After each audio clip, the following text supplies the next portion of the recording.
The Alabama Crimson Tide have help on the way. Senior national college football reporter for On3 Sports Matt Zenitz reported earlier this evening that Harrell and Jojo Earle, who have been out due to preseason injuries, are getting closer to being able to play and could each be back as early as Bama's game against Arkansas on October the 1st.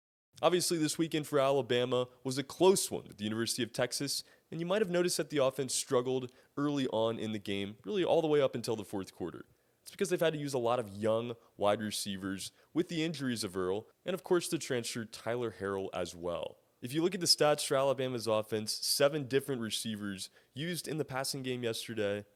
Jahmyr Gibbs, of course the running back's going to catch a lot of balls out of the backfield. We saw Trayshawn Holden, Cameron Latu returned yesterday, but the youngsters as well. Kobe Prentice, of course, getting a lot of touches here early. Ja'Cory Brooks maturing and becoming a more established receiver on this team. Got his fair share as well. Jermaine Burton, only 2 catches yesterday. And Jace McClellan had a reception as well.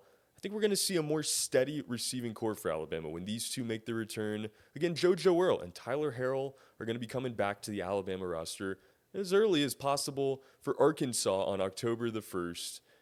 If you look at the stats from a season ago, first for JoJo Earle, 12 receptions, 148 yards for the Crimson Tide, averaging 12.3 yards per game. No touchdowns, though. Still waiting on his first career touchdown. And think about what he's going to add to that punt return team as well. Big on special teams last season. Going to be excited to see if they send him back out there when he returns. Now, you look at Harrell last year at Louisville, certainly the best receiver on their team, arguably one of the best in the ACC. He had 18 catches for the Cardinals, 523 yards, 6 touchdowns, averaging 29.1 yards. Again, this reported by Matt Zenitz of On3 Sports. For the latest coverage in all things Alabama Crimson Tide, be sure to subscribe to our channel and go to Bama Insider. That deal is going to end soon, so be sure to take advantage. For Bama Insider, my name is Trey Yannity, as Alabama will be adding reinforcements in the wide receiver core very soon.